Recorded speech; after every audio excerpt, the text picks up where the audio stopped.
दोस्तों, भारत सरकार ने बैन तो 59 चाइनीज ऐप्स पर लगाया है, मगर चर्चा सबसे ज्यादा टिकटॉक को लेकर है। जैसे ही बैन की खबर आई, सोशल मीडिया प्लेटफॉर्म्स पर रिएक्शंस की बाढ़ आ गई। ट्विटर पर एक से बढ़कर एक मजेदार मीम्स शेयर किए जा रहे हैं, और ऐसा हो भी क्यों ना। आखिर टिकटॉक ही तो वो ऐप था जिस पर प्रतिबंध को लेकर इधर कम से कम 2 साल से बहस छिड़ी हुई थी। पिछले साल अप्रैल में तो मद्रास हाईकोर्ट ने टिकटॉक पर बैन के लिए केंद्र सरकार को निर्देशित तक कर दिया था। बात सुप्रीम कोर्ट तक पहुंची।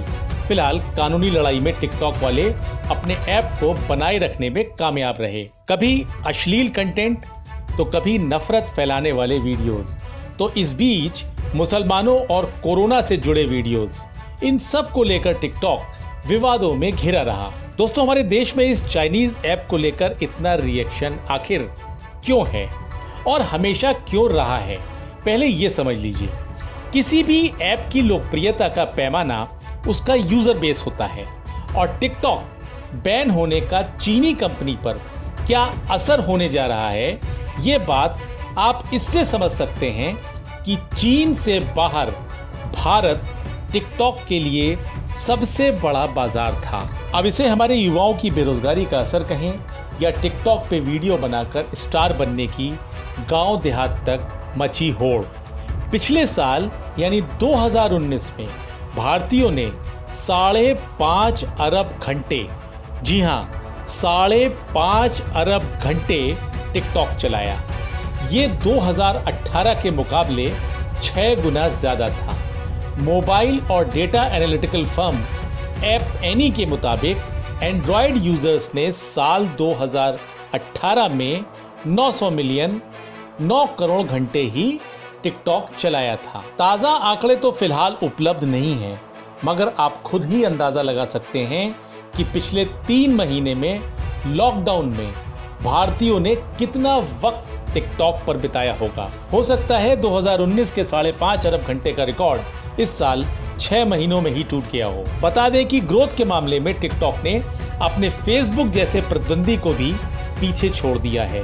टिकटॉक यूजर्स में 90% यानी 90% की बढ़ोतरी पिछले साल दर्ज की गई थी। दिसंबर 2019 में टिकटॉक के मंथली एक्टिव यूजर्स की संख्या 81 मिलियन यानी 8 करोड़ से ज्यादा हो गई थी, जो कि दिसंबर 2018 के मुकाबले 90% ज्यादा थी।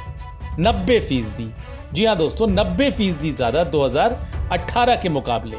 और इधर 6 महीनों की तो कल्पना क्या करिए। घर में कैद आम लोगों से लेकर शिल्पा शेट्टी तक कोरोना काल में टिकटॉक बनाते नजर आए हैं। अब आपको फेसबुक के मंथली एक्टिव यूजर्स की बढ़ोतरी के बारे में बता दें तो दोस्तों, 2019 दिसंबर में फेसबुक के मंथली एक्टिव यूजर्स सिर्फ 15% बढ़े, सिर्फ 15% ग्रोथ, जो कि टिकटॉक के मुकाबले कहीं नहीं ठहरती। टिकटॉक 90% ग्रोथ के साथ सबसे आगे रहा था। दोस्तों, न जाने कितने लोगों ने टिकटॉक स्टार के रूप में पहचान हासिल की। हाल में दिल्ली की एक लड़की सिया कक्कड़ के सुसाइड की खबर नेशनल मीडिया में आई, तो सिर्फ इसलिए कि सिया टिकटॉक पर बेहद लोकप्रिय थी। वहीं एक टिकटॉक स्टार सोनाली फोगाट तो अपनी फैन फॉलोइंग के बूते रूलिंग पार्टी बीजेपी से हरियाणा विधानसभा चुनाव का टिकट हासिल करने में सफल हो गई थी। ना तो कोई मुद्दा देश की सुरक्षा से बड़ा हो सकता है, और ना ही किसी प्लेटफॉर्म को हमारे समाज में गंदगी फैलाने की इजाजत दी जा सकती है। टिकटॉक पर प्रतिबंध का स्वागत देश में इसीलिए किया जा रहा है। मगर एक सच ये भी है कि टिकटॉक ने ऐसी लाखों अनाम प्रतिभाओं को पहचान बनाने का जरिया दिया जिन्हें अवसर और मंच नहीं मिल पाता।